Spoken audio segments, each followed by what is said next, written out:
bem-vindos a mais uma reunião do GP Forma Serra, e o pessoal do Na Serra com Foucault e outros grupos de pesquisa também sintam-se acolhidos aqui nessa nossa reunião. A ideia é que a gente não ultrapasse 20 e 30 como tempo final, né? E a gente sempre convida, uma vez por mês, na última sexta-feira do mês, um professor para conversar e dialogar conosco numa perspectiva de interesse do grupo.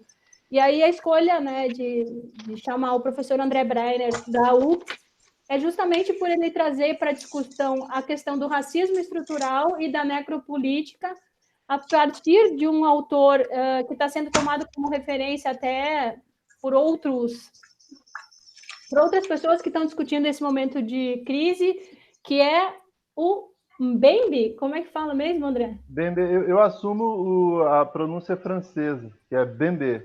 Bembe. Acho, por uma questão assim, porque ele, por ser camaronês, ele também fala francês, né? E também porque é mais fácil, né? Eu acho, Bembe, né? Bembe, perfeito. Então, a nossa ideia é abrir o microfone para o professor André, ele não tem um tempo fixo para conversar, e a gente tem uma pequena combinação interna que é a seguinte: todo mundo fecha a câmera, eu vou deixar aberta aí o Geraldo, e fecha o microfone, o André deixa a dele aberta. Quando vocês abrirem a câmera de vocês, significa que vocês querem fazer algum tipo de intervenção ou dialogar, e aí a gente já sabe, já faz um resumo e já conversa com quem aparecer na tela. Pode ser assim?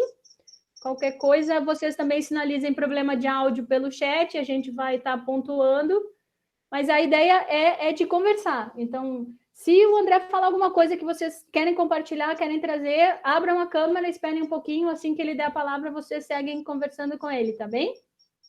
Então, vamos lá, sejam todos bem-vindos, e André, a fala é tua. Então, assim, antes de mais nada, Daniela, só para entender, você tinha falado um tempo final de 20, 30, só para entender qual é a dinâmica do tempo aqui. É que a nossa reunião tem 2 horas de previsão, então começaríamos 18h30 e não podemos passar de 20 horas e 30 minutos. Então... tá, agora entendi. Tá. Desculpe o tempo não aí. pode passar de 20 e 30. Digo, será que é o tempo? Será que eu tenho 20 a 30 minutos para falar? Não, tranquilo. É só para a gente não ficar tanto tempo no computador, entendi, né? Entendi. Não ser tão E a ideia é que eu faça uma exposição, mas que vocês podem interferir no momento que quiserem, Exatamente, né? que a gente possa ir tentando dialogar com vocês. Perfeito. Então, em primeiro lugar, eu agradeço imensamente esse convite, né? Especialmente a Daniela, mas também ao meu colega professor Geraldo, né? Em nome deles, o grupo de pesquisa. É uma honra grande para mim, né? Acho uma belíssima oportunidade assim para trocar ideias, para a gente poder se conhecer, para a gente compartilhar temas de interesse comum, né? Não só de interesse comum assim em termos assim de grupo de pesquisa acadêmico, mas expandindo, né, para a sociedade, para o momento que a gente está vivendo. Esse tema racismo e necropolítica, eu tive a impressão assim, e acho que vocês também, certamente, desde que começou a pandemia, foram entre as palavras mais presentes, né, nas narrativas todas elas. Bom, claro que a gente vive, né, no tempo da rede social em bolhas, né? Então não dá para ninguém consegue dizer que são todas as narrativas, porque a gente está, né, sempre selecionando bolhas sociais e sendo selecionados, né, por algoritmos, né?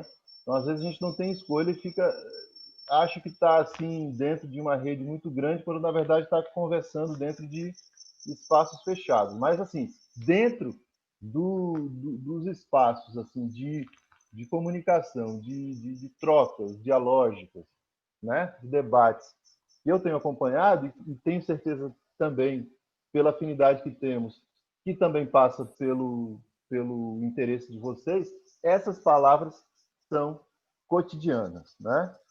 o conceito de racismo nem se fala, né? Mas assim, o conceito de necropolítica, de repente, ele ganhou uma dimensão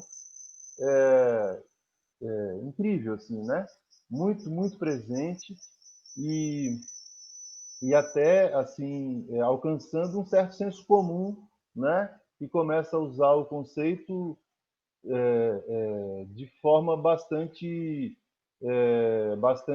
digamos assim, sem grandes comprometimentos teóricos, né? Sem grandes comprometimentos assim conceituais. Eu não estou dizendo que isso é um problema, tá?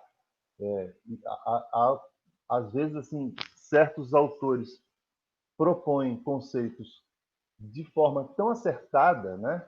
De forma tão conectada com o seu tempo histórico que não há controle, né? Então o termo se populariza e ele passa a fazer parte do sistema de comunicação mais comum, né? Enfim, e acho que isso está acontecendo com o conceito de necropolítica, né? Isso é muito interessante, porque, em geral, ele tem servido, né, para a gente fazer análises muito acertadas. Né? E eu acho que no Brasil, mais que em outros lugares, porque vamos falar a verdade, nós temos a chance histórica de termos eleito democraticamente um governo necropolítico, né? Jair Bolsonaro é um presidente necropolítico, o governo de Jair Bolsonaro é um governo necropolítico, né? Abertamente, né? Explicitamente. Ninguém pode dizer absolutamente que foi surpreendido, porque, na verdade, todos os ingredientes que estão presentes nessa abordagem, nesse viés, né? Estão presentes no discurso, né? do, do bolsonarismo, né? Do Bolsonaro e do bolsonarismo e dos bolsonaristas, né? Então, eu tenho a impressão de que no Brasil nós temos assim um ponto de observação privilegiado do que significa isso, né? Então, assim, para dar uma abordagem assim bem ampla, né? bem panorâmica ainda sobre o conceito desde o contexto brasileiro, especificamente brasileiro, né? Da pandemia vivida no Brasil, e o seu paralelo evidente, inevitável, com racismo estrutural, né? Que, né, vamos dizer assim, o racismo, esse nosso velho conhecido, né? Não tem absolutamente quem não saiba o que é isso, né? Quem não saiba o que é isso. Embora é preciso remarcar sempre que uns sabem muito mais do que outros, né? Então é preciso já, antes de mais nada, tocar nesse ponto delicado e extremamente importante, que é o lugar de fala, né? Eu sou um branco, embora tenha sangue preto nas minhas veias, mas eu sou um branco e nunca sofri na minha vida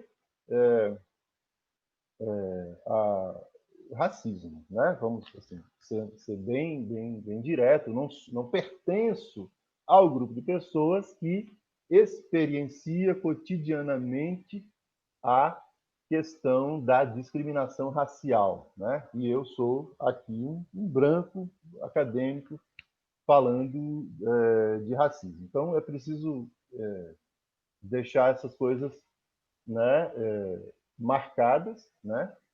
A gente pode até voltar a esse tema do lugar de fala, que problematiza, né, a nossa narrativa, dependendo do ponto de onde a gente está falando, né? Mas o fato é que ninguém pode, no Brasil, e eu acredito que em qualquer lugar do mundo, dizer que não sabe minimamente do que se trata, né? Nós somos um país que viveu a maior parte de sua história sob o regime escravagista, né? Nós fomos o último sistema escravagista a ser a ter chegado ao fim, né? Entre nós o escravismo foi o regime que durou mais tempo, né? E nós carregamos essa herança na nossa veia, né? Na nossa estrutura social, na nossa história, nas nossas relações, né? Cotidianas, institucionais. Enfim, o racismo está entre nós, um sistema que nos constitui desde sempre, né? Entre nós brasileiros. Então, eu creio que, considerando a importância da questão do lugar de fala e, e considerando que em certos contextos, dependendo da situação, algumas pessoas terão mais a fala, né? Dependendo do lugar de onde ela vem, ela vai ser mais importante, né? Então, quero dizer bem abertamente para vocês que se eu tivesse no coletivo de negros, né, do movimento negro, eu teria bastante pudor, né? Eu teria bastante pudor, apesar de ser um acadêmico que estuda o tema, que tem coisas a dizer, né? Que, que consegue articular conceitos e elaborar teorias, né? Enfim, escrever a respeito disso. Acredito com muita humildade e honestidade que tenho bastante coisa a contribuir, né, com esse tema, porque venho trabalhando isso, estudando há bastante tempo, escrevendo, publicando, enfim. Mas é inegável que a situação, do ponto de vista de quem sofre o racismo, ela ganha uma consistência, o discurso dessas pessoas, a narrativa dessas pessoas, ela ganha uma consistência especial que eu não tenho, né? Que eu não tenho. Então, dependendo do lugar, eu acredito que nós temos que assumir mais um lugar de escuta do que um lugar de emissão discursiva, né? Enfim, agora, isso não nos impede absolutamente, ou não deve nos impedir, né, de falar, né? E aí, aproveito já para falar um pouco dessa dimensão estrutural, né, desse adjetivo, né, que, acoplado ao conceito de racismo, que é muito importante de ser entendido, né? E aí eu quero remeter imediatamente ao pensador brasileiro atual que provavelmente está mais autorizado no Brasil, né, a falar sobre o conceito específico de racismo estrutural, que é o Silvio Almeida, né? Professor do Mackenzie e atualmente visitante do Duke University, eu acho, né, nos Estados Unidos. É a maior autoridade, eu diria que é uma espécie de Achille Mbembe brasileiro, né? E escreveu um livro dedicado à análise do conceito racismo estrutural, publicado pela Boitempo. Se vocês quiserem informações sobre ele, no YouTube tem diversos vídeos e recentemente ele fez o programa Roda Viva da TV Cultura e eu recomendo imensamente que vocês assistam. Um grande pensador, né? Então, é o Silvio Almeida quem melhor explica essa questão, né? O que significa essa ideia de estrutural, de entender o racismo como sendo um sistema estrutural. Significa que a gente não pode mais tratá-lo como um caso específico, né? Como um tema moral, né? Um tema do comportamento, ou um problema que é o problema do preconceito, né? A gente está muito acostumado no Brasil, e desculpa, e em outros lugares, acredito, a tratar a questão vamos pegar dois pontos que são, assim, cuja análise tem bastante pontos em comum, né? Que é a questão do racismo e a questão do machismo, né? A gente está muito acostumado a acoplar isso a um problema moral, né? A uma questão moral, né? O que vai nos levar à compreensão que não é equivocada, mas que, em todo caso, é estreita, de achar que isso, ou de tratar isso como um problema específico, né? Aquela pessoa tem que ser reeducada, tem que ser alguma coisa tem que acontecer para que ela saia da situação de reproduzir preconceitos e deixe de ser uma pessoa preconceituosa, deixe de ser um racista e passe a ser uma pessoa tolerante. Essa palavra é extremamente problemática, né? De repente, a pessoa se reeduca e deixa de tratar as mulheres de forma inferiorizada, né? Ela vai deixar de ser um machista, né? Vai deixar de ser uma atitude machista. Muito bem. A palavra estrutural e estruturante, ela complexifica o entendimento do racismo, na medida em que, vai sugerir que o racismo é algo que atravessa a nossa história, né? Que atravessa as relações sociais, que constitui o nosso comportamento desde muito antes, desde muito tempo, que estabelece parâmetros para a nossa reprodução cultural, né? E estabelece parâmetros, inclusive, para a forma como nós operamos a própria cognição, né? o próprio regime de saber, né? Então, o racismo, na verdade, ele estrutura todas essas dimensões, né? Ele atravessa, ele está presente em cada um desses elementos de forma a conectar um ponto e outro. Então, não é uma questão pontual, que é um problema de um, é um problema de outro, é um problema de uma época. Não. É, na verdade, como diria Michel Foucault, um dispositivo que opera no sentido de armar, de fornecer uma armadura para isso que vamos chamar de sociedade, né? Oi, posso Sim, só colocar um pitaquinho aqui? Tudo claro, bom?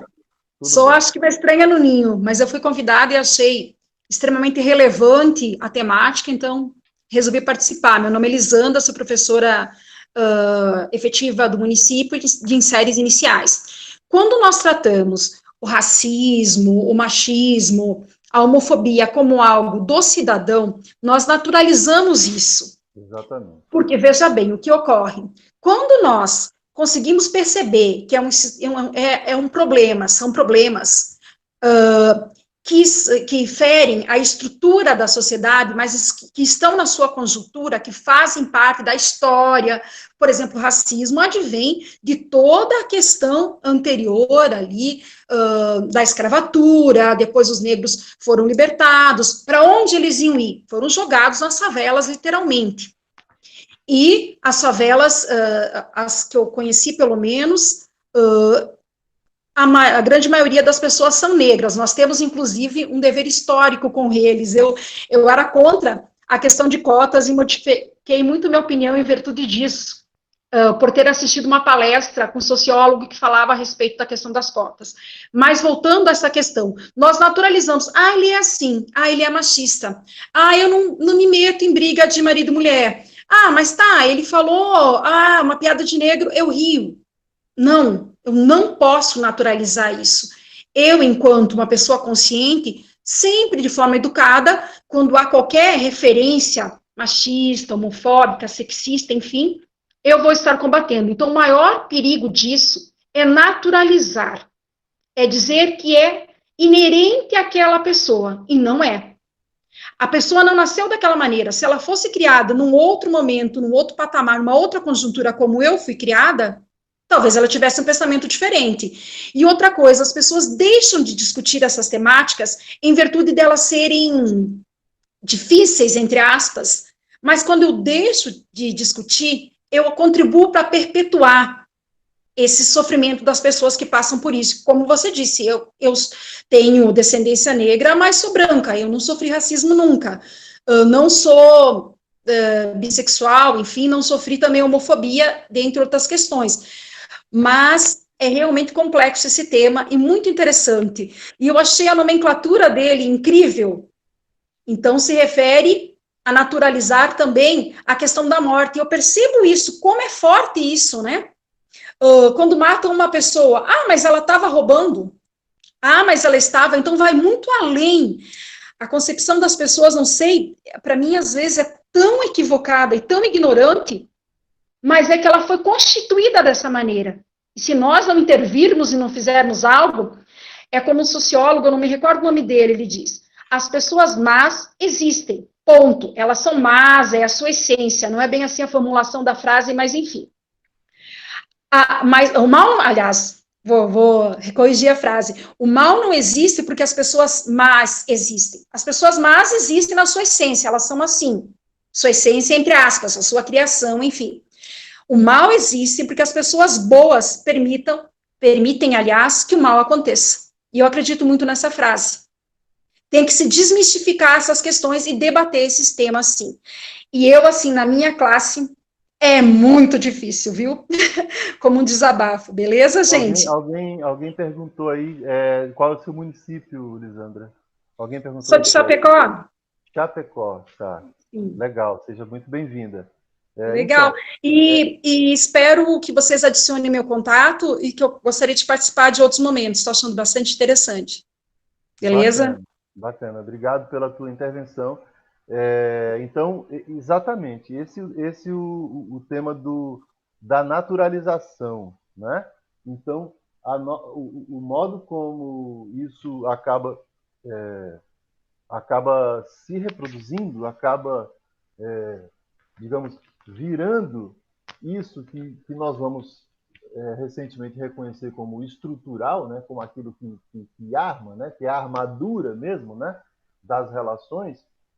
Esse é um processo que é um processo que é causado pela nossa capacidade impressionante de naturalizar tudo, né? A naturalização, digamos, ela é uma tendência que nós temos, né? Simplesmente pelo fato de que nós vivemos em sociedade, de que nós estabelecemos determinados padrões de comportamento, né? Determinados modelos de governo, uma determinada ideia de cultura, né? Do que vem a ser valores. Tudo isso funciona a partir de mecanismos de naturalização, né? Só que há naturalizações e há naturalizações, né? Nós podemos naturalizar certos comportamentos e naturalizar outros, né? Outras formas. E, no caso, o racismo ele se mantém, ele se perpetua, né? Como estrutura social, porque nós temos essa tendência bastante visceral, né? Bastante presente na nossa maneira de conceber nossa forma de agir, de naturalizar, né? Então, nós nos espantamos quando vemos negros ocuparem cargos importantes, cargos que são socialmente relevantes, que são mais bem pagos, né? E não nos surpreendemos quando uma criança negra é assassinada por um policial numa batida, num morro, numa favela, em alguma cidade brasileira, como acontece quase que cotidianamente no Brasil há tanto tempo, né? Agora, nos escandalizamos quando o filho de classe média é sequestrado e violentamente assassinado, né? Ele não era preto, ele era branco e era de classe média, enfim, né? Então, quer dizer, são atitudes que estão informando para a gente que certas vidas valem mais do que outras, né? Vamos falar bem assim, pontualmente, aqui vem o racismo, né? Como tecnologia. E aí vamos tentar puxar um pouco a discussão para o lado conceitual, né? E já que nós estamos aqui num grupo que estuda Michel Foucault, né, biopolítica, enfim, esses conceitos, não custa nada a gente abordar um pouco em termos do conceito de biopolítica, né?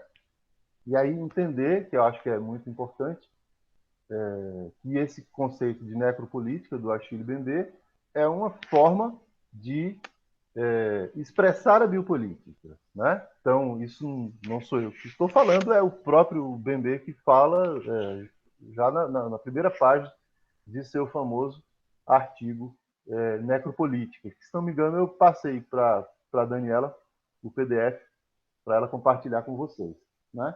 Se vocês olharem lá na primeira página do artigo, tem uma nota de rodapé onde o Mbembe explica que é principalmente Michel Foucault e Georges Agamben, os autores, os filósofos que estão na base dessa formulação conceitual que ele vai dar o nome de necropolítica. Então, necropolítica nada mais é do que uma outra forma de dizer biopolítica. E o que é, finalmente, biopolítica? O que é que o Michel Foucault entende por biopolítica? Biopolítica é aquela forma de governo que está centrada no controle biológico da população, né? Tem várias formas da gente analisar isso, né? E eu, sempre que tenho a chance, gosto de falar não só a partir de Foucault, mas a partir de uma autora que também é muito importante nos meus estudos, que é a Hannah Arendt. E embora a Hannah Arendt não tenha sido exatamente uma filósofa que tenha usado esse conceito, mas as análises da Hannah Arendt, elas se aproximam bastante das análises de Foucault, e eu acho que o que ela fala da relação entre economia e política é extremamente relevante para a gente entender exatamente o que vem a ser a biopolítica, né? Nos termos exatamente da filosofia de Foucault. Então, a Hannah Arendt diz o seguinte, que no processo da modernidade, a economia tomou o lugar da política, né? O que é a economia, historicamente falando? É uma disciplina que surge no mundo antigo e que, no mundo antigo, refere-se à norma da casa, né? Como diz a própria palavra economia, né? Então, a economia, lá no mundo grego e depois no mundo romano, é a ciência que governa a administração do lar, a administração da casa. Portanto, é alguma coisa do âmbito privado da vida. E o que é a política, né? Desde esse tempo antigo, né? Desde suas raízes gregas? É aquilo que nós praticamos na vida pública, né? É a forma que vai ganhar a nossa vida pública. A nossa vida pública, ela tem um caráter político. E a nossa vida privada, ela é regida por economia, né? Pelas leis da casa, da economia. Então, o que acontece? Só que nós estamos falando de um mundo antigo que é baseado na economia escravista e tem uma série de questões importantes a pensar aí. O que acontece? No processo da modernidade, né, nas origens do capitalismo, né, quando a gente está se preparando para armar o capitalismo industrialmente, como economia industrial, a economia sai do âmbito privado e passa ao âmbito público. Ou seja, a nossa vida passa a ser regida, né, do ponto de vista público, né, das relações que nós vamos estabelecer publicamente, pelas leis da economia. Então, é esse o ponto, né? Quando a gente reduz praticamente a nossa vida à atividade do trabalho, né? A atividade de despender energias para satisfazer necessidades biológicas. Aí está o ponto, né? Então, quando a economia converte todo o esforço da nossa vida para a produção de energia, para a satisfação de necessidades biológicas, nós entramos no campo do governo biopolítico, né? Então, só que Hannah Arendt não vai, em nenhum momento que eu saiba, usar a palavra biopolítica, mas essas análises elas vão nos levar exatamente para o ponto que o Michel Foucault está nos levando, né? O governo biopolítico da população é o governo que vai tratar de reger as necessidades biológicas da população, né? Então, vai nos tratar muito mais como animais, né? Que têm necessidades biológicas do que como homens e mulheres que são capazes de vida pública, de discurso, de distinção, né? De combate autônomo e livre, né? Por formas de vidas que nós somos capazes de criar, etc., etc., como seria o caso da dimensão política no mundo antigo, né? Claro que sem considerar todas as especificidades do que é a sociedade escravista do mundo antigo, absolutamente machista, né? Como sabemos, o lugar das mulheres no mundo privado, tudo isso, né? Mas isso não interessa para a nossa análise agora. Interessa entender a gênese desse conceito de biopolítica e como que o Michel Foucault vai elaborar a partir dessas pesquisas, né? Ali dos anos 70, da sua obra, a ideia de racismo não estrutural, de racismo de Estado, né? De racismo de Estado. O que vai dizer o Michel Foucault? Bem, antes da biopolítica, né? Vamos pegar aí a degola dos reis, né? O antigo regime, né? A Revolução Francesa, como marco para dividir de forma bem genérica o que a gente chama, o que se acostumou a chamar de antigo regime, né, que é o regime dos reis, dos soberanos, e os regimes republicanos, né, dos governos a partir do século XIX. Né? O que é que nós tínhamos antes?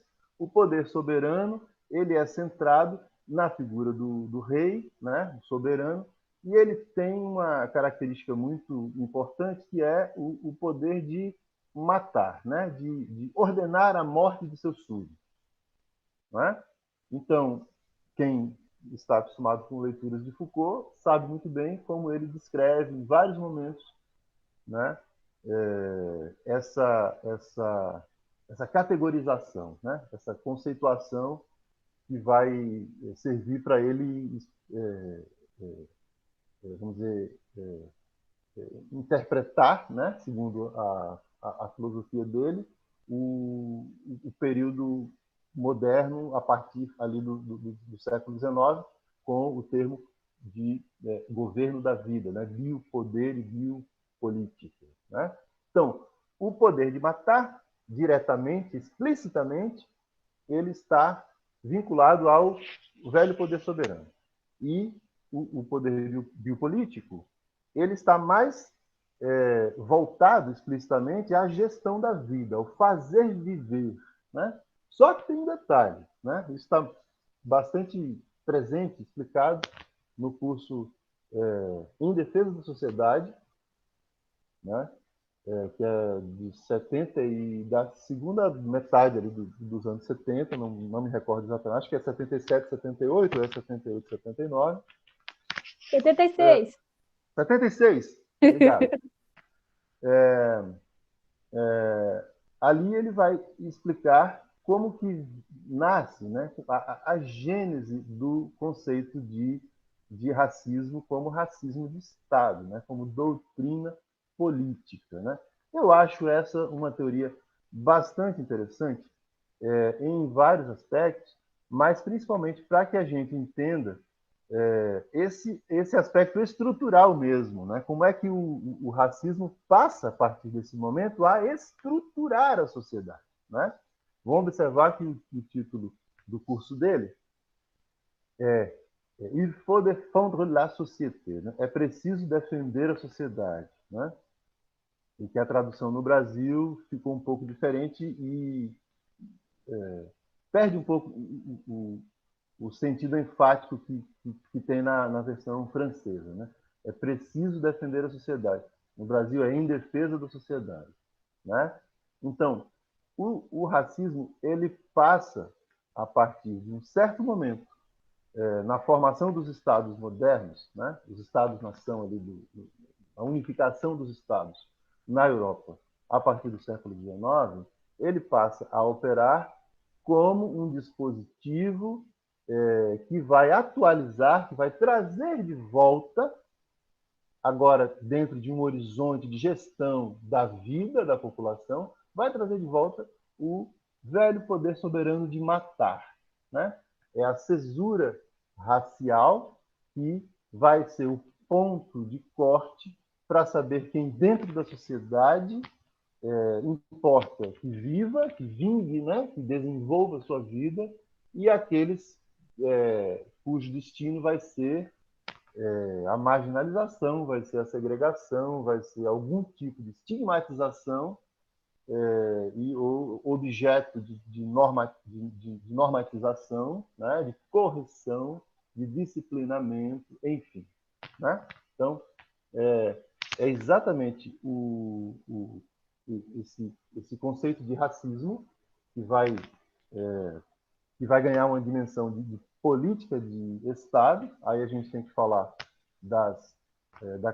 de todo o conceito de eugenia, né, que está surgindo aí nesse contexto aí do século XIX e que vai se desenvolver ao longo do século XX na direção dos regimes totalitários, e onde o nazismo vai ser, digamos, o seu processo culminante, né? Mas não final, mas não assim terminal, né? Vai ser simplesmente, digamos assim, esse processo levado às últimas consequências na forma de uma rede industrial, né?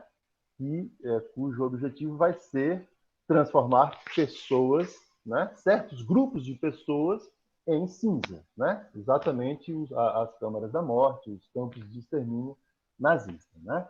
Então, toda a importância que tem aí o estudo do conceito de campo de concentração, aí mais vinculado à filosofia do filósofo italiano Giorgio Agamben, né?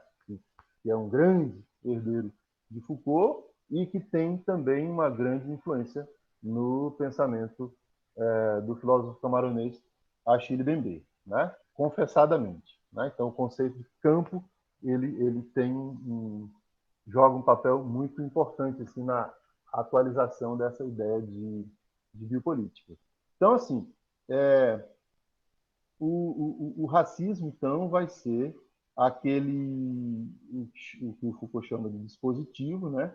Aquele instrumento, aquela forma de você implantar no seio da sociedade, né? Na forma de governo da população, o poder de morte, né? A separação, a tesoura que vai recortar aqueles grupos que dentro da sociedade terão o direito de vingar, né? Né? Defender suas vidas, né? De reproduzirem-se e aquele limite, né? Que deve ser entendido, né? Dentro de sua imensa complexidade, né? Dentro das análises de Michel Foucault. Aí não é apenas a questão do negro, né? Então o tema do racismo ele ganha uma dimensão que vai além da identificação da cor da pele, né? A gente sabe que né? Todo o problema do antissemitismo, toda a questão da sexualidade, né? Toda a questão dos degenerados, que vai muito além da questão da genética africana, né? Então, no meu ponto de vista, essa perspectiva Foucaultiana, ela tem uma grande vantagem pelo fato de teorizar o racismo, vamos dizer assim, de dar mais alcance, né, ao próprio conceito de racismo, na direção do que, por exemplo, um autor como o Silvio Almeida, atualmente no Brasil, chama de estrutural, né? É uma forma de explicar como que o racismo ele arma, né? Arma, no sentido de, eu gosto do verbo armar, porque lembra a arquitetura, né? A ideia de esqueleto, né? A ideia de sustentação do espaço social, né? E também porque vai conectar diretamente com o aspecto mortífero, né, da necropolítica, vamos dizer, né, do lado mortal da biopolítica, que é a necropolítica, e pensando no governo Bolsonaro, que é um governo adepto à questão do armamento, né? Então vejam como a gente conecta aí todos os pontos, né? É preciso defender a sociedade.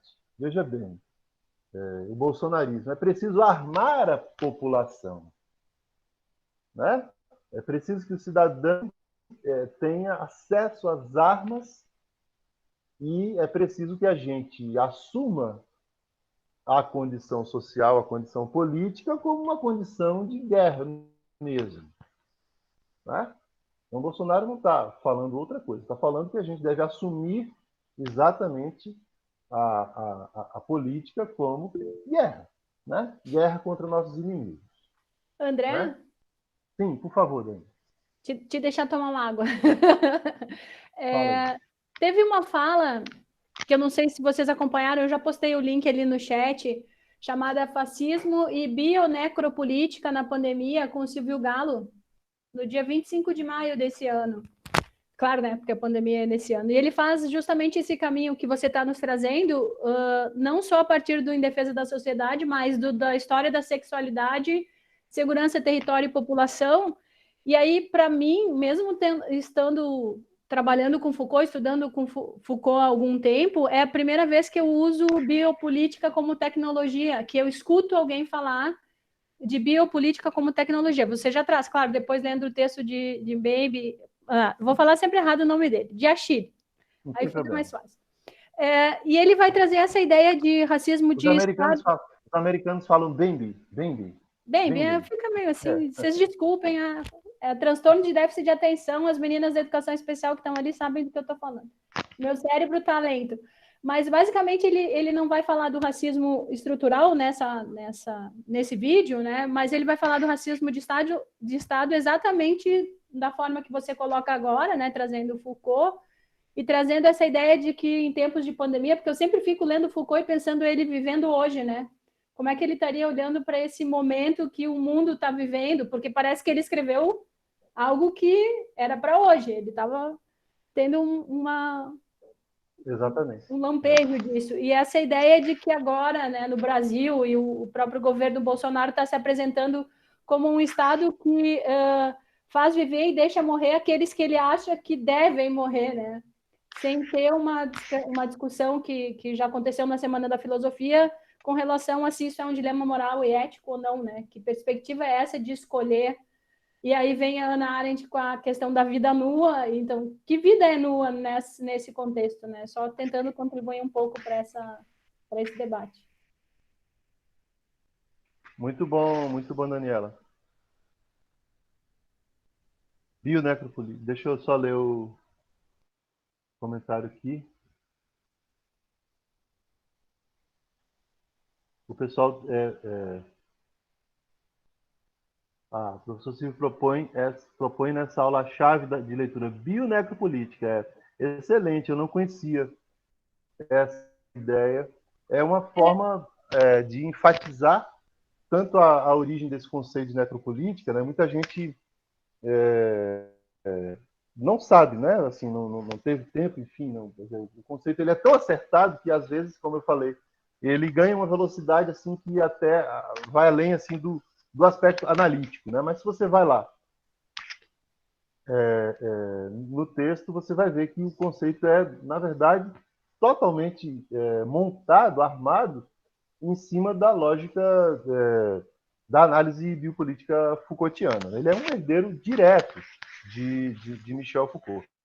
Agora, mas o Silvio cita o Achille na fala dele. Diz que leu sim, o texto que você está indicando, inclusive é a referência que ele está usando agora, junto com o texto do Boaventura, que eu também não sei, eu não postei, eu acho, o link, que é um e-book que o Boaventura está disponibilizando sobre a discussão da pandemia que se chama A Cruel Pedagogia do Vírus. E aí ele também vai falar de necropolítica a partir de Achille. Eu estou usando Achille só para não falar errado. Então é engraçado que a gente vê essas pessoas articulando e conversando com ele, né? Interessante. Pois é. Eu acho, assim, aí vamos fazer um exercício de imaginação, assim, né? Se o Foucault tivesse vivo, bom, ele está bem velhinho, né? Ele nasceu, se não me engano, em 25, eu acho, né? Que é isso, né? Foi de 25, ele estaria perto de fazer, estaria com 95 anos, né? Não estou errado, ele já seria um velhinho de 95 anos. Então já seria um pensador assim bastante velhinho, né? E o Bembe é um jovem de, sei lá, 50, acho que deve estar na faixa dos 50 e poucos anos, né?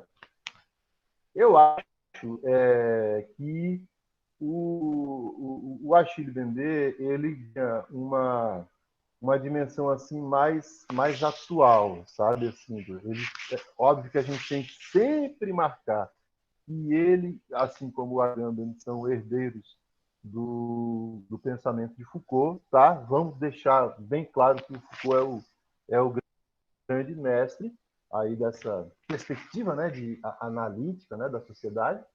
Agora, eu tenho para mim de 57 aqui. Isso, o nascimento dele. Então, significa que ele vai fazer Aquela bota a data e não faz a seu conta. microfone.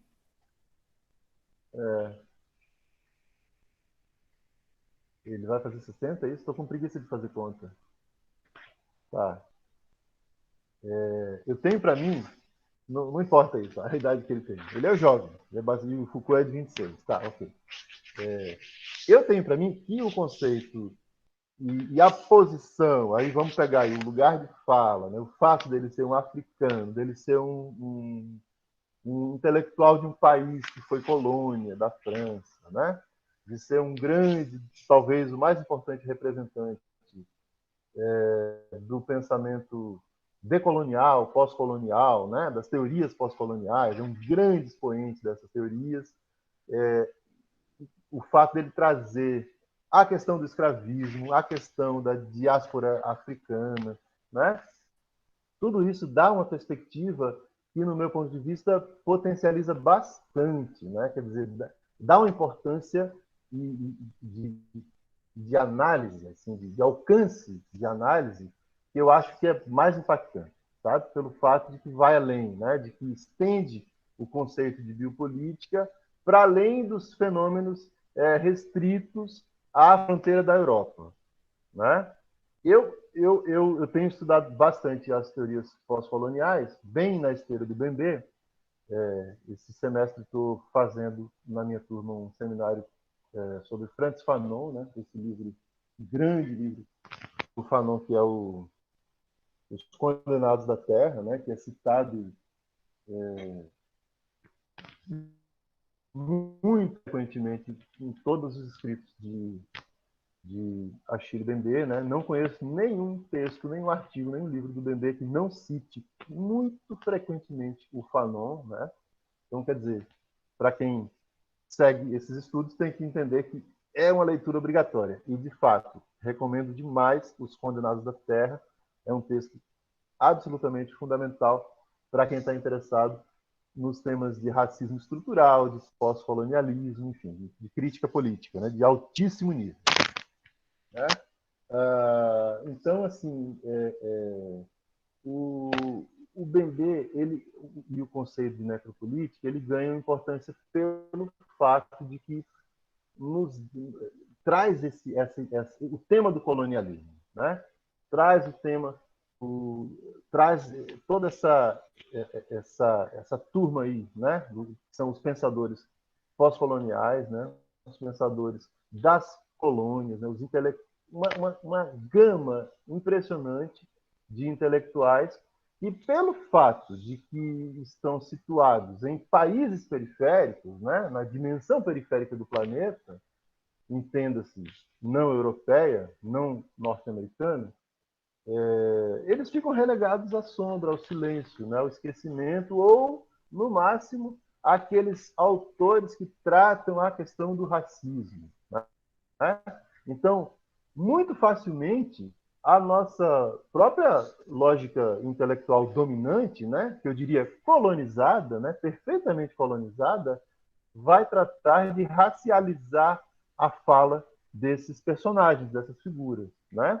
Então, nós temos aí uma geração impressionante de intelectuais, de verdadeiras forças, né, de interpretação dos problemas da sociedade, dos problemas políticos, que são categorizados como autores africanos, autores né, negros, né? Quer dizer, nós rapidamente identificamos eles, né, em geral, pela cor da pele, e associamos eles ao tema identitário né, do racismo, no caso. Né? E, na verdade, isso é um grande desserviço, porque muitos deles, a começar pelo Achille Mbembe, é um grande crítico da perspectiva identitarista. Né? E, pelo que eu tenho entendido, o Silvio Almeida aqui no Brasil também vai por essa linha. Né? Essa ideia de entender o racismo a partir da perspectiva estrutural e estruturante, ela necessariamente tem que transcender o limite da identificação do problema do negro com a genética africana, né? A questão da cor da pele. Se você tem a pele negra, é isso que, né? Quer dizer, você racializa o próprio debate e perde, quer dizer, acaba enfraquecendo um conceito, que é o conceito de racismo, como chave de leitura para penetrar de forma bastante mais consequente nos problemas que a gente precisa enfrentar e achar soluções. Né? Então, o Bembe, para mim, ele tem essa vantagem, vamos dizer assim. Né? Ele mistura, né? Entra, por exemplo, toda a herança que ele tem bastante confessada da filosofia de Deleuze e Guattari, né? O conceito de devir negro do mundo, né? Se a gente vai entender esse conceito, que ele já está é o tema, na verdade, que atravessa o livro Crítica Negra, né? Que é esse aqui. Casualmente eu estou com eles aqui do meu lado, né? Essa aqui é a edição portuguesa do grande Crítica da Razão Negra do Achille Mbembe. Tem uma edição brasileira que é bem mais barata que essa aqui.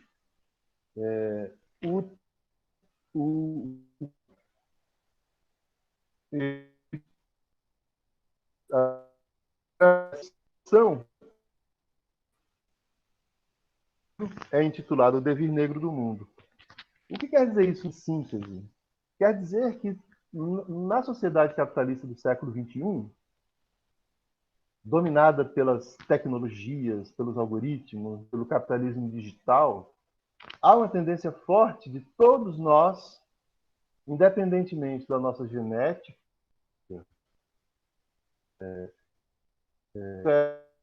eram os negros e tornados escravos nas colônias europeias. Né?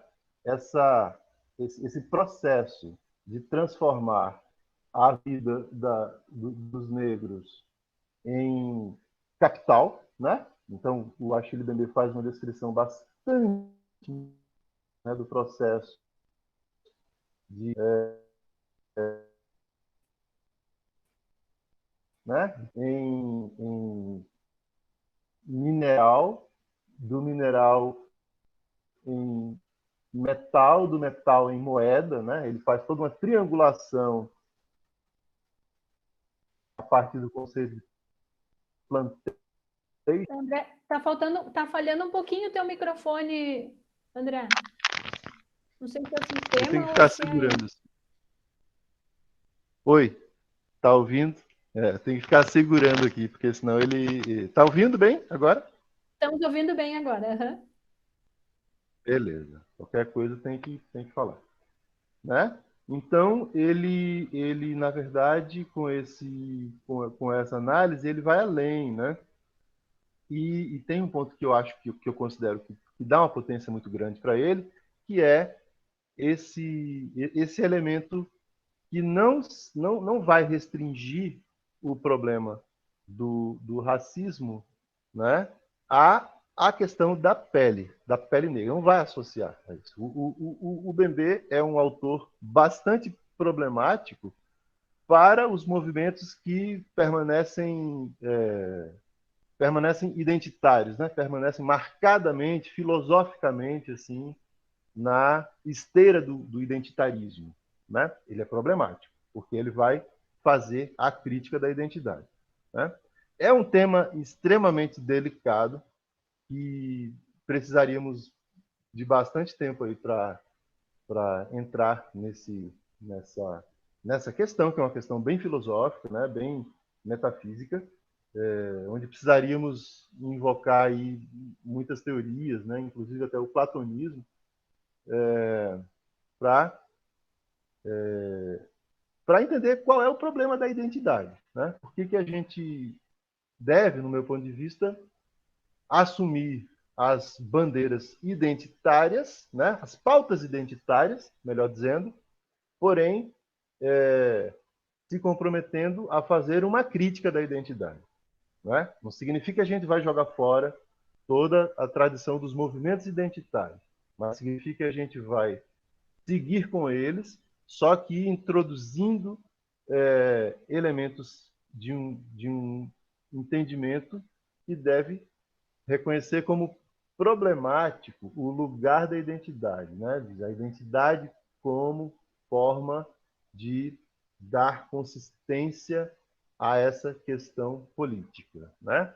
Eu acredito que racismo estrutural ele é um conceito que já está para além do identitarismo, né? Se vocês forem ler o Bembe e o Silvio Almeida, vocês terão certamente essa impressão, né? Embora sejam tanto Achille Bembe quanto Silvio Almeida autores negros e que afirmam a sua condição negra, enfim, né? Tudo isso, só que já estão assim no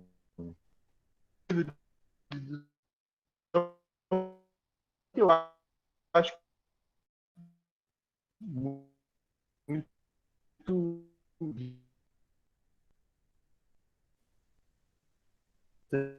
tem que ficar falando, né? Ou toda vez que um surge, necessariamente ele tem que ter racismo, né? Por quê? Né? Toda vez que surge uma filósofa mulher, necessariamente ela vai ter que falar sobre feminismo. Por quê? Por que eu, branco, não posso me pronunciar sobre racismo? Por que eu, homem, não posso me pronunciar sobre o problema do machismo, né? Sobre teorias feministas? Não só posso, como devo. Né? Não só posso, como devo. Isso não quer dizer que eu não leve a sério a questão do conceito de lugar de fala, que é muito importante, tem que ser considerado, mas também tem que ser problematizado. Né? Quem está no campo da teoria, das humanidades, enfim, das ciências humanas, da filosofia, o que gosta de fazer é problematizar, né? Lançar. Nós estamos, digamos assim, nossa tarefa é fugir de toda forma dogmática de pensar, né? Fechado. Dani, André? fala aí, eu acho que eu estou falando demais. Não, só querendo dialogar. Gente, é só abrir a tela, a câmera e ficar dialogando, senão Fiquei muito à vontade que a ideia é essa, mas eu fiquei pensando sobre essa questão do lugar de fala desde o início da tua apresentação de hoje e lembrei de uma cena assim, gente, eu vou contar, não trolem ninguém grave, mas eu trabalho com a questão das políticas públicas para as pessoas com deficiência, então já faz bastante tempo, em torno de 15 anos, Foucault sempre foi uma das bases a partir da história da loucura e dos anormais, essas relações que ele vai trazer também, com relação ao que é louco, né, e o que não é louco, o que era louco, o que é louco hoje. E aí veio uma onda do politicamente correto que nos leva a evitar certas coisas que nos formaram enquanto sujeitos, porque o racismo ele está permeando a nossa formação histórica, né, a nossa constituição da identidade. O que era fácil de falar e que não causava nenhum problema, tipo, eu vou comer um negrinho, e que hoje a gente diz, eu vou comer um brigadeiro, isso já é toda uma questão de um mecanismo de controle que está colocado sobre a gente, numa perspectiva bem de Foucault, operando sobre a forma como a gente vai falar. E eu estou sempre fazendo um discurso de, né, vamos tentar respeitar esse lugar de fala, entender por que pode ofender e afetar determinados sujeitos e a gente não se ofende, e trato isso com os meus filhos. E nós estávamos num carnaval numa praia, e aí passou um carro com os meninos gays, todos vestidos, paramentados para aquele carnaval, e eles abanam para os meus filhos de 17, 18 anos, e eu, olha só como a gente não consegue estar o tempo todo sob controle. Eu falei, filho, abana para o boiola. E aí, assim, o meu filho, minha nora e o filho mais novo se jogaram no chão rindo da minha cara e dizendo, tu viu, politicamente correto não funciona se não há uma mudança na forma como tu vai lidar com com esses sujeitos e com essa relação que se coloca, né? E aí eu fiquei pensando sobre esse lugar de fala, e claro que depois eu nunca mais falei isso, porque eu fiquei com o meu controle super ligado, né, com relação ao meu discurso e à minha prática. Mas como eu falo de um lugar que é da pessoa com deficiência, tentando discutir os direitos e as políticas públicas, eu também preciso legitimar esse lugar de fala sem ser uma pessoa com deficiência. Porque tem algumas meninas que estão aqui, que são lá da Federal de Santa Maria, que são da área de educação especial, que estão acompanhando essa conversa, e a gente tem uma máxima das pessoas com deficiência que é tipo, nada sobre nós sem nós. E eu acho que entra nessa lógica de sim, eu posso falar como alguém que estuda, que se dedica, que tenta ter uma visão ética e não tolerante para com isso, né? Mas eu não posso falar como alguém que tem deficiência que sente esse tipo de preconceito que essas pessoas sofrem, assim como não sou gay, assim como não sou negra, assim como não sou índia, ou uma série de outras questões. Então, eu acho que o que tu está trazendo para o debate hoje, ele nos permite pensar também sobre isso, né? Em que medida o que a gente estuda está sendo colocado naquilo que a gente pratica também.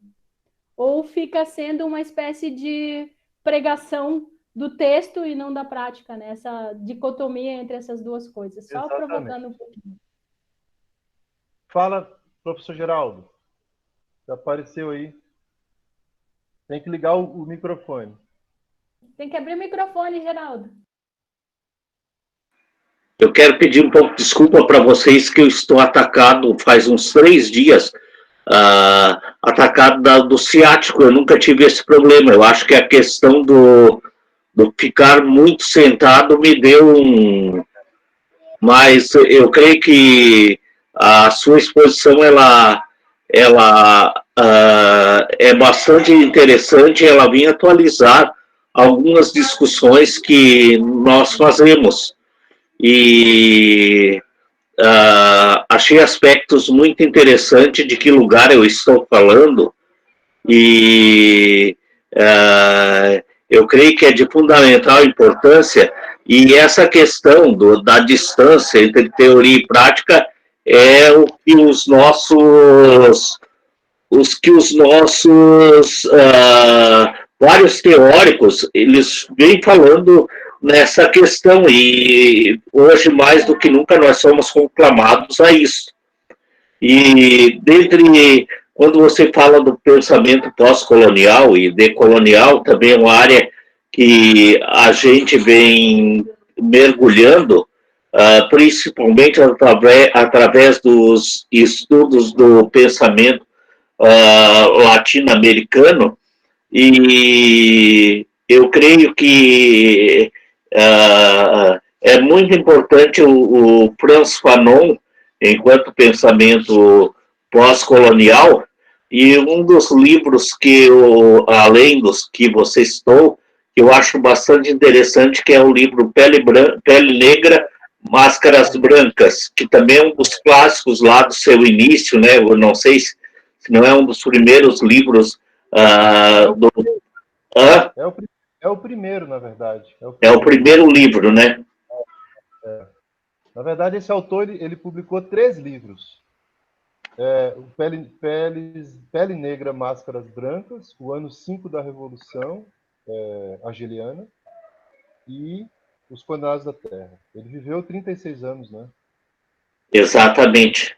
Além de artigos, ele publicou esses 3 livros. E também é muito interessante esse teórico que você traz para discutir a questão da biopolítica e da necropolítica, e que eu creio que esse momento que nós estamos vivendo é um momento em que ambas se transversalizam, se possuem uma interface muito grande, e a necropolítica ela se faz presente em todas as ações governamentais. Vocês veem desde das nomeações para qualquer cargo dentro desse governo, são elementos assim que transparece que lá na frente o que está se vislumbrando não é a morte, não é a vida, é a morte. A vida é a morte, e de repente nós estamos diante de um vírus, nós estamos diante de várias fomes, que não é só a fome de alimento, e nós atravessamos pelo menos 3 problemas em meio a essa crise. A questão ética, a questão política e a questão econômica. Então, diante desse cenário, nós estamos mergulhados, nós não sabemos para que lado correr, e visualizamos um futuro incerto. E de todos os países, ou grande parte dos países do mundo, ou pelo menos da maioria, o Brasil está aparecendo negativamente. Negativamente reforça o que você vem trazer através das discussões acerca da necropolítica. Muito bom, professor, muito bom.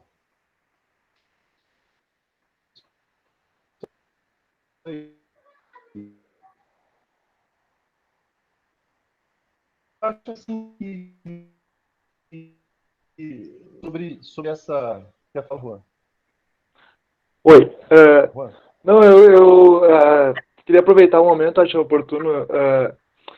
Essa questão do lugar de fala e de tudo que foi me falado é uma questão que é muito cara, assim. E eu achei bem interessante as perspectivas que estão sendo colocadas, porque até mesmo aqui em casa, né, eu sou deficiente, a minha esposa é negra, baiana, e a gente sempre faz uns 2, 3 anos que discutia essa questão, né, quem é que pode falar por nós, esse lugar de fala, se a gente se sente bem ou mal com isso. E eu acho que a grande questão é não falar pelo outro, né, ou não falar por nós, mas falar conosco, falar comigo, né, não falar por mim, mas comigo. E eu acho que hoje, para mim também é uma questão que eu venho tentando entender, essa experiência que se tem, né, em torno de tudo isso que a gente colocou, né, de toda essa necropolítica, de todo esse racismo, assim, e como a Dani falou, assim, né, a gente às vezes nos pega reproduzindo algumas coisas, porque nós estamos nesse contexto, né, neoliberal, de necropolítica, enfim.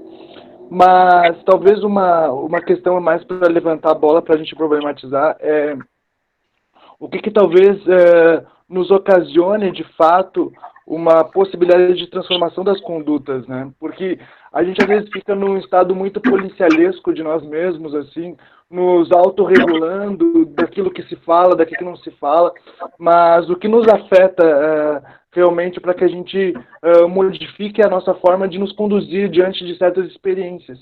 E talvez uma das coisas importantes que a gente tem que fazer é também reatualizar algumas palavras, né? Eu vi a Dani falando da questão do negrinho, né? Talvez reatualizar esses sentidos, como em alguns contextos eu pego a aberração, né? Eu teorizo que a gente se sente às vezes uma aberração em determinados contextos e reatualizar o que é essa aberração, o que gera a presença dessas pessoas dentro de um circuito, né? Onde circundam vários dispositivos que nos regulam e normatizam a nossa forma de experienciar a vida. Então, eu queria mais ou menos levantar essa bola até para uma pergunta para o senhor, professor Antônio. Como é que o senhor vê essa questão da experiência, né, imbuída em tudo isso que o senhor falou da necropolítica, mas num contexto de presente hoje? Como é que isso se dá num país que a gente vê que nós não temos mais nenhum outro parâmetro a seguir a não ser a questão mais esdrúxula que se possa imaginar, que é o desvalor total da vida, né? Sim. Obrigado, Juan. Só lembrando que meu nome é André. Tá? Perdão, professor, me confundi. Não tem problema. Eu sou um pouco ruim com nomes. Não é isso. É que você está lendo aí a legenda, mas é que eu estou no computador do meu filho, Antônio. Não, perfeito. Eu acabei me equivocando, perdão. E, aliás, Antônio é mais bonito do que André. Então, eu acho que você fez uma fala brilhante, Juan. Muito, muito acertada, muito analítica, muito precisa sobre o dilema, na verdade, que a gente vive, né? Porque é tão bom ficar fazendo análise, né, gente? Rapaz, como é bom ficar lendo livros e escrevendo teses e dando aulas e fazendo lives e, né, dá a impressão de que o mundo está resolvido. Rapaz, como é bom ficar só nessa troca de ideias. Mas, na verdade, a gente tem que botar o pé no chão, né? Tem que sentar. Esses problemas, essas discussões todas, elas têm que reverberar. Eu diria assim que a gente tem o compromisso de fazer com que o nosso corpo, com que a nossa atitude reverbere essas ideias o mais amplamente possível, né? Com o máximo de alcance possível. Esse é o nosso desafio, né? O como, a palavrinha como, é uma palavrinha que na verdade ninguém vai saber honestamente responder, né? É uma questão que é cada um, que é de cada um, né? Ninguém vai dizer a ninguém. Bom, se a gente está estudando Foucault num grupo, né, Foucaultiano, né, de referência, né? Mais ainda, né? Entender a ideia de estética da existência, de ética, que o Foucault elaborou, né? Remetendo aos sistemas éticos do mundo antigo, né? Não existe essa, é o cuidar de si, né? É o cuidado de si. Não existe essa como que eu vou colocar isso em operação, né? O que fazer a partir do momento em que eu compreendo tudo isso? Bom, isso é o trabalho de uma vida inteira. E é o trabalho da responsabilidade que cada um tem, primeiramente, com a sua própria atitude, né? Como você muito bem colocou, nós estamos sempre sujeitos, somos sempre sujeitados por diversos aparelhos, dispositivos que vão nos normatizar, que vão dizer como é que nós temos que nos comportar, ou seja, que vão regrar as nossas atitudes, né? Então, uma vez que eu compreendo isso, eu tenho, me parece, assim, vamos dizer, o dever político, né? O desafio, né? Para sair dessa perspectiva da moral do dever, né? o desafio político de boicotar isso, né? De travar esse sistema, né? De mostrar como existe esse dispositivo, como que ele está funcionando e como que eu poderia sabotá-lo, né? A partir do momento em que eu estou engajado numa verdadeira ética de cuidado de si, né? Numa verdadeira construção da minha vida como objeto de arte mesmo, objeto estético, né?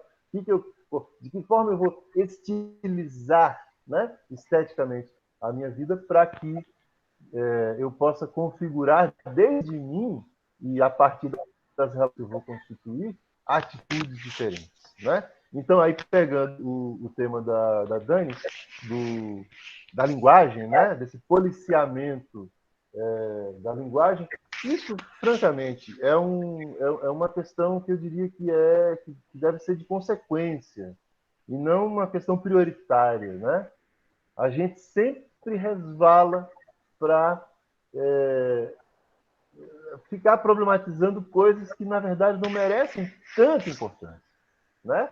Se eu chamo negrinho o brigadeiro, eu sempre me acostumei a chamar brigadeiro, porque eu sou lá de Recife, né? E lá a gente não chama aquele docinho preto de negrinho, né? Quando eu vim aqui para o Sul, eu aprendi que eu acho muito mais bonitinho, muito mais carinhoso, né? Chamar de negrinho. Eu prefiro muito mais comer um negrinho do que um brigadeiro, francamente falando, né? E não acho que isso é um problema, né? Não acho que isso é um problema, né? Vamos, né? Agora, é claro, né, que a gente tem que educar a nossa linguagem, porque, no fundo, a linguagem é o depósito final, né, vamos dizer, é onde vai aparecer, né, no campo das relações sociais, os nossos preconceitos. Né? Quando a Dani fala, abana lá pro boiola. Opa, fica feio, né, chamar de boiola o cara, né? Enfim, então, é claro que ela vai ter que observar isso, vai ter que, né, até porque ela tem que educar seus filhos e tudo isso, né? A gente tem somos professores, somos pais, mães, né?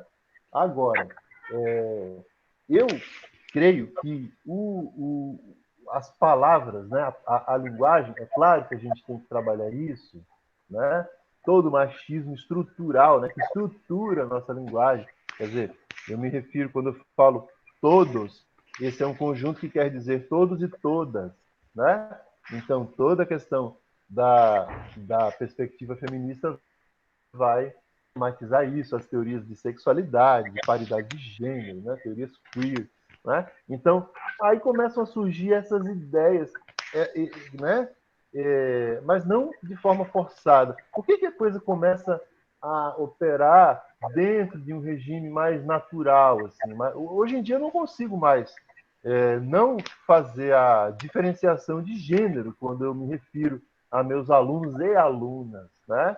Prezados e prezadas, e escrever mensagens. Quer dizer, mas é por quê? Porque acredito eu, né? Que já é um processo que vem ocorrendo comigo e que está mexendo com a minha atitude, está mexendo com a minha forma de reagir a esse contexto, né? A esse entendimento do machismo estrutural, no caso né? Da questão de gênero, né? Então, acredito que é isso, Juan. É uma questão que o como é difícil. Ninguém, honestamente, pode dizer para outra pessoa como. Né? Nós nunca estamos separados daquilo que vamos, né? Do lugar onde vamos operar, né? Do contexto onde estamos agindo. Né? Então, a gente está reproduzindo um tipo de filosofia ainda cartesiana, né? De separação, sujeito-objeto, que não funciona mais, né? Na genealogia Foucaultiana. Mas eu acho que é bem isso que você coloca, André, que não adianta ficar um policiamento na palavra se não tem um policiamento, se não tem uma modificação das ideias, né? E aí o Juan, ele trabalha com a questão dos freaks, e eu esqueci o termo da tua dissertação, depois me lembra, Juan. É freaks e o quê? É creep. Curp. Depois ele pode explicar. Mas que basicamente vai trazer um pouco dessa... para discussão esse debate, né? Quer dizer, tem que ter uma mudança de posicionamento, de entendimento, que não é a palavra, porque isso fica só na máscara, é a máscara branca, né? E aí eu fico pensando no lugar de fala que tem o Mia Couto, toda vez que ele precisa se apresentar num lugar que ninguém sabe quem ele é, e ele chega branco, de olho claro, e sendo de África, ele diz, tá, mas vocês esperavam o quê? E aí ele tem que trazer esse outro lugar, legitimar esse lugar de um africano branco, né, da origem de onde ele é, para poder falar sobre as questões de África. Então, é engraçado esse jogo de... Aí eu fico pensando em Gadamer, mas estou viajando. É só por causa das disciplinas do PPGDU, viu, Geraldo? Mas esse jogo que a gente aceita jogar e aceita as regras, mas que tem que ficar o tempo todo sendo tensionado, né? Numa perspectiva que nos traz Foucault, sei lá. Ô, André, eu também gostaria de fazer uma fala. O que nós vemos normalmente, em grande parte no ensino superior, a universidade se autoriza em falar no lugar do outro, e enquanto que poderia se trabalhar numa perspectiva da voz. E você vem falar da questão do racismo estrutural e de outros movimentos, e em termos algo que me perturba é a questão de metodologias de posicionamento, de enfrentamento, porque nós temos muito uma metodologia de dar visibilidade, e nem sempre a visibilidade talvez seria o melhor caminho. E a partir desses teóricos, como Foucault e outros, que perspectiva nós poderíamos pensar em termos de horizontes para os movimentos no contexto atual, que não venham, de certa forma, reproduzir e manter os processos de dominação. Puxa, não sei se saberei responder à altura, né, do desafio colocado na sua pergunta, né? Bom, aí você coloca assim, tomando a perspectiva desses autores, não é isso? É. Né? As análises de Michel Foucault e, digamos, todo o bando, né, que ele carrega sem até nem saber, né?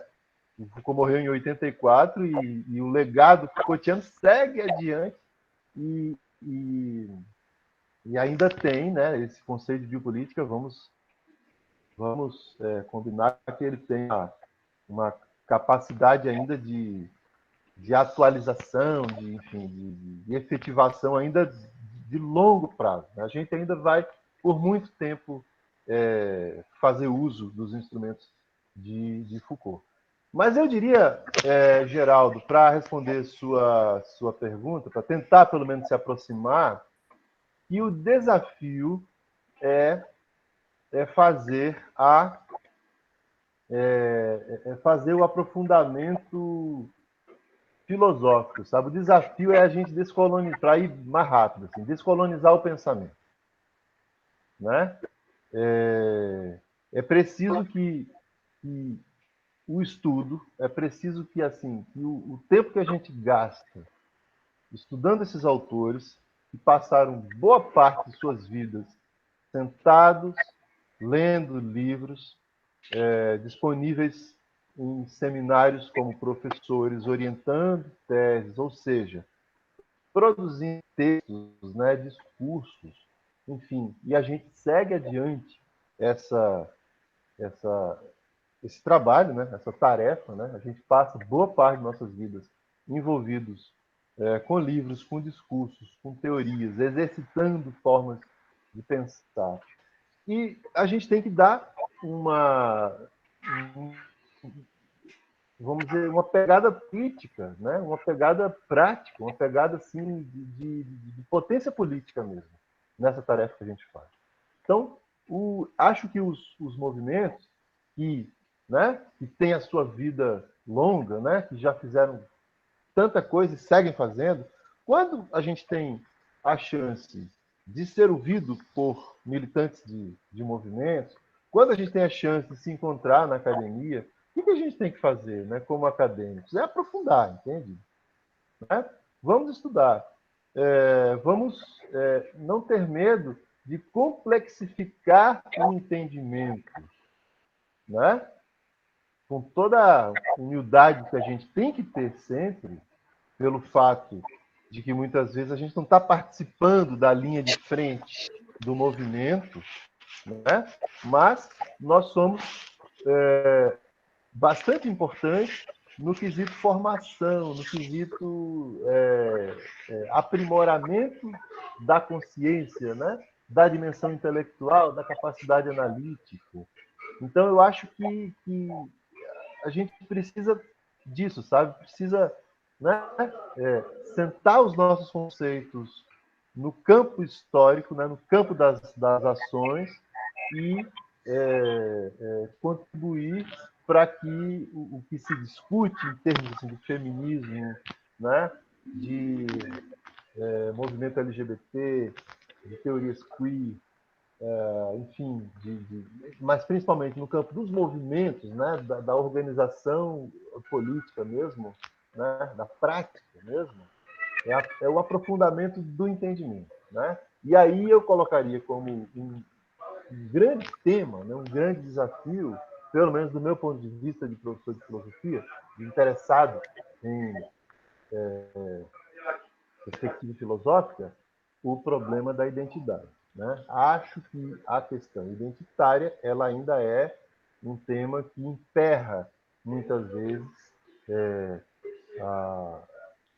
as atitudes no interior dos movimentos, as práticas, né, que envolvem os militantes, né, engajados em movimentos das chamadas pautas identitárias. E o conceito de identidade, ele emperra, ele acaba sendo barreiras, entende? Acaba, ao invés de ser alguma coisa que leve adiante, ele trava. Muitas vezes a gente não consegue avançar muito no entendimento, não consegue fazer né, um discurso assim mais consequente pelo fato de que estamos nessa questão da identidade negra, da identidade da mulher. Eu sempre gosto de citar um exemplo que é muito interessante, que ocorreu comigo uns anos atrás. Eu era professor na PUC e dava aula aqui em Porto Alegre para o curso de História. Né? Então, toda sexta-feira eu dava aula de filosofia para o curso de História de manhã e de tarde. Né? Num semestre era de manhã, no outro semestre era de tarde. E uma vez, indo a caminho de uma aula, a 5 minutos de entrar em sala de aula, eu estava bem distraído no corredor, na frente do DA de História, tomando um café e esperando o tempo para entrar em sala de aula. Aí eu li um cartaz que era o chamamento de um coletivo feminista, do coletivo feminista do DA, que chamava para uma reunião. Né? Reunião no dia tal, sala tal, pauta tal. Aí dizia pauta. E no final eu fui lendo de cima para baixo o cartaz. E no final do cartaz tinha letras garrafais, assim, homens não são bem-vindos. Né? Ou seja, o cartaz está lá disponível para todo mundo ler. É um cartaz do movimento feminista, então homens e mulheres vão ler aquele cartaz. E os homens, no caso, no final do cartaz, recebem um tipo, você não, né? Cai fora, você é homem, não pode falar de feminismo. Aí é claro que aquilo me incomodou bastante. Isso faz bastante tempo, tá? E de lá para cá, eu já amadureci bastante, assim, o entendimento que eu acabei tendo do conceito do lugar de fala e da própria questão da identidade, tá? Mas é claro que eu levei isso para a sala de aula e problematizei bastante. Sempre que posso, trago, né, como agora, esse exemplo para pensar. Acho que esse tipo de atitude não leva a nada. Não leva a nada. Né? Poderia ser, homens são bem-vindos, mas mais para escutar do que para falar, né? Seria bem mais simpático, né? A prioridade da fala é das mulheres, mas os homens não só podem, como devem participar, devem se engajar na luta feminista, na luta antimachista, porque, afinal de contas, são principalmente os homens que protagonizam ações machistas, né? Então, eles têm que se reeducar, mas não é só eles. Não é porque eu sou homem machista, não é porque você é mulher que você não é machista, né? Não é porque eu sou branco que eu necessariamente pratico racismo e você, porque é preto, é aquele que somente sofre o racismo, não pratica racismo também. Então, quero dizer que a condição de quem estuda, de quem passa a maior parte do seu tempo envolvido com teorias, né, com aulas, com seminários, com atividade escrita, a gente tem a chance de ter, muitas vezes, uma compreensão mais complexa das coisas. E, como professores e pesquisadores, temos o dever, temos a tarefa de estender o máximo possível essa complexidade, né? Eu diria que é esse o grande desafio, né?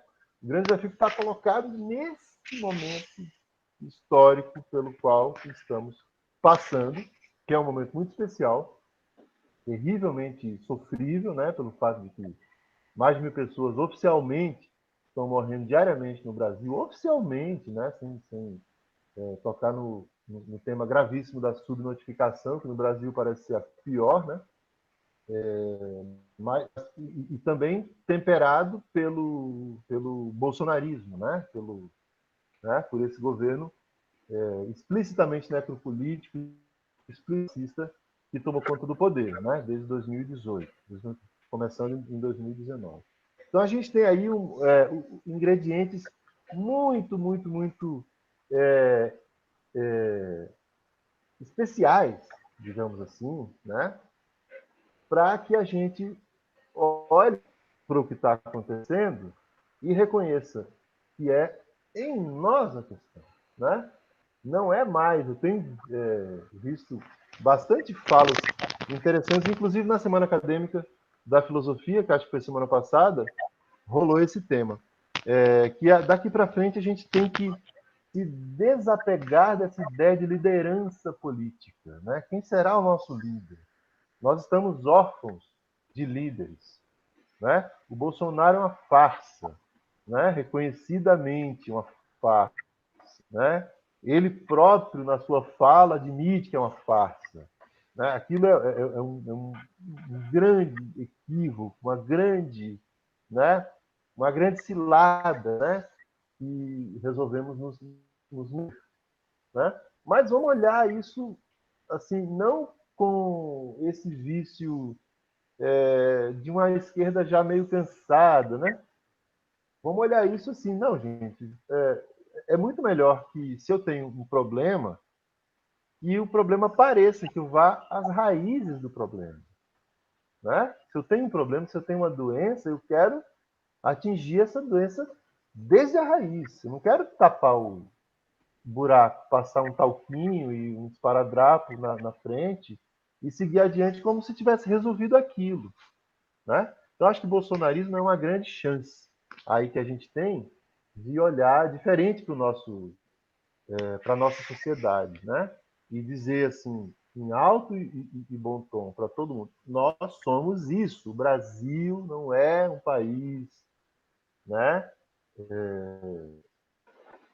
Maravilhoso, aberto, hospitaleiro, muito democrático. Não, o Brasil é isso também, mas também é um país de tendência violenta, fascista, né? Machista, racista, homofóbica, tudo isso que o Bolsonaro representa, né? Então vamos olhar para isso com assim a coragem de admitir que estamos de tomar isso como uma chance, entende? Uma chance. Olha, isso existe, né? Isso existe. Isso está aí desde muito tempo. né? Apenas o que acontece agora é que isso veio à tona e ocupou o espaço, ocupou as instituições, né? E aí, daqui para frente? Daqui para frente é com a gente. Não tem mais, não cabe mais a gente ficar esperando as próximas eleições para saber quem é que vai ser o candidato mais adequado, que vai casar com a minha posição, com o meu gosto, com as minhas expectativas e concepções político-filosóficas. Não cabe mais isso. Não cabe, né? A gente precisa daqui para frente, de fato, assumir um protagonismo político com o qual a gente não está habituado historicamente no Brasil. Nós somos um país de tendência populista, né? E é preciso entender isso. Fala, Juan. Eu queria me intrometer bem rapidinho na conversa, professor, porque o que o senhor colocou me fez pensar o seguinte, assim, na primeira intervenção, a minha questão era todas essas questões do acirramento do identitarismo, né, dessa questão da necropolítica como uma técnica de governo, ela tem como mola propulsora uma política de afetos, né? Uma forma que tu vai conseguindo criar uma internalização desse ethos, desse modo de ser que foge a uma questão simplesmente de a gente rever as nossas formas de agir ou assumir alguns protagonismos. E aí eu me lembro também essa questão da descolonização que o senhor falou, né? E a Sueli Rolnik, ela fala muito sobre essa descolonização do inconsciente, e para que isso a gente tenha tem que ter um corpo vibrátil, né? E eu acho que de certa forma muito dessa questão da necropolítica, de como se colocou, foi baseado nessa forma de afetar o outro, né, através de vários discursos, enfim, que geram determinadas formas de enxergar as coisas, né? Por exemplo, eu estava lembrando, ontem eu vi uma discussão que o Assef, aquele advogado que estava na casa, né, o Queiroz, ele fazia parte, talvez, ou supostamente, de uma seita satânica nos anos 90, né? E é muito engraçado pensar que as seitas satânicas sempre foram mais ou menos entendidas como parte de um escopo das religiões afrodescendentes, né? Nunca tu se viu dizer que alguma religião mais católica, ou enfim, ligada a uma vertente mais branca, entre aspas, gerasse algum pânico ou algum medo, né? Então, sempre há essa política de afeto circundando certas questões. E eu acho que talvez esses movimentos de resistência também a gente não tenha se dado conta de como esses afetos circulam e estão circulando hoje no nosso país. Talvez porque nós estamos também anestesiados, né? Também por várias questões que foram colocadas aqui. Então, a minha questão era justamente perguntar para o senhor como é que o senhor vê esses afetos, né?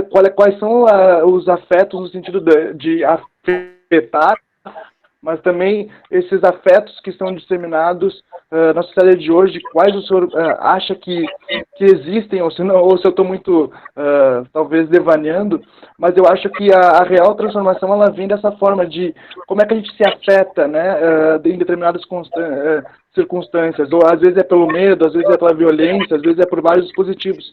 E talvez a gente fica sempre nesse discurso mais cristalizado, né, de uma esquerda, enfim, que propaga certas coisas, e a gente se esqueceu da forma da relação entre o indivíduo, né, e aí vem essa questão da relação de poder também, da relação com o outro e como isso afeta e modifica a perspectiva do outro e pode ocasionar essa transformação. Então era mais ou menos isso que eu fiquei pensando da sua fala, né. Obrigado, Juan. Muito boa a sua questão. Eu quero responder a você pensando em algo sobre o qual recentemente eu escrevi, né? Que é o tema da proximidade, né? Eu estudei durante muito tempo Levinas, os autores da alteridade, que centralizam bastante na questão ética e política exatamente essa ideia de proximidade, né? De afetação do outro, de alteridade, né? De você ser surpreendido, né, do que constitui, o que te constitui eticamente, politicamente, é a presença concreta do outro na sua vida, né?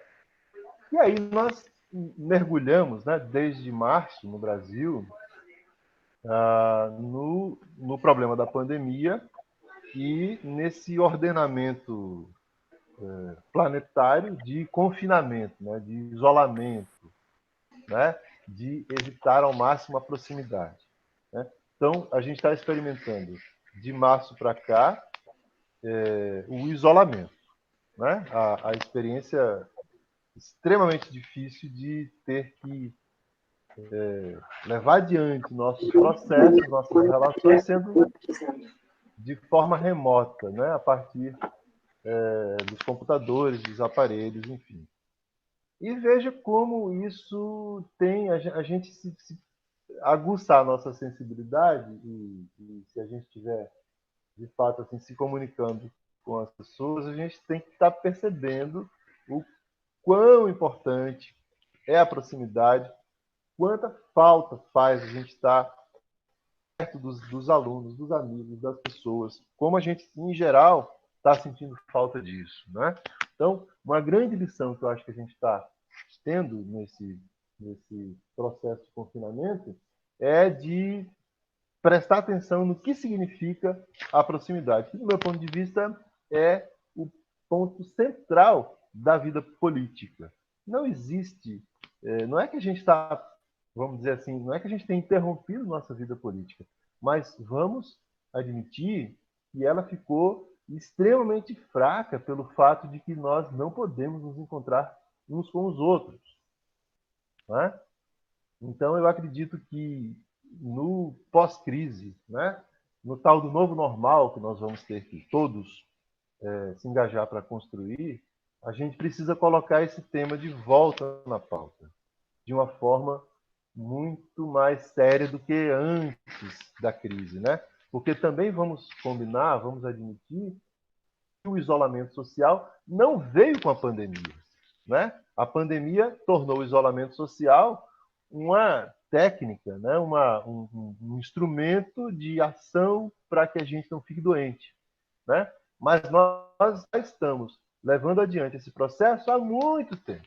E aí teríamos que pautar toda a questão da digitalização da vida, né? Toda a questão do que significam os aparelhos, as imagens técnicas, a comunicação em rede social, que tem constituído nossas formas de viver de 30 anos para cá, né? Desde os anos 90 para cá e se acentuando com a entrada do século XXI, né? Isso aí eu acho que tem que ser um tema que mereceria um exame, né? Porque, veja só, é uma coisa que me inquieta bastante, essa empolgação que a gente tem presenciado, né? Até que na UX, né? Em contextos assim, acadêmicos, né? Olha só que bacana, a gente pode fazer aula sem sair de casa, aulas síncronas, é muito mais econômico, né? Os alunos estão fazendo muitos elogios, claro que tem muita crítica também, mas houve, vamos admitir, um certo exagero, tem havido um certo exagero de elogios assim, a sistemática das aulas à distância, né? E a UX, como já vem construindo isso há muito tempo, evidentemente que ela está né, se saindo bem, né, em comparação com outras universidades. Mas me inquieta, muitas vezes, que nos espaços de reunião, de debate, de aula, que a gente tem presenciado, uma fala que é somente positiva, né? Assim, sabe por que me inquieta? Porque dá a impressão de que quando a gente puder se encontrar novamente em sala de aula, a gente vai achar muito melhor ficar em casa. Ué? A gente não pode fazer aulas de lives e tudo, é tão mais econômico, é tão prático. Eu posso falar com professores do mundo inteiro, é só falar um pouquinho de inglês, né?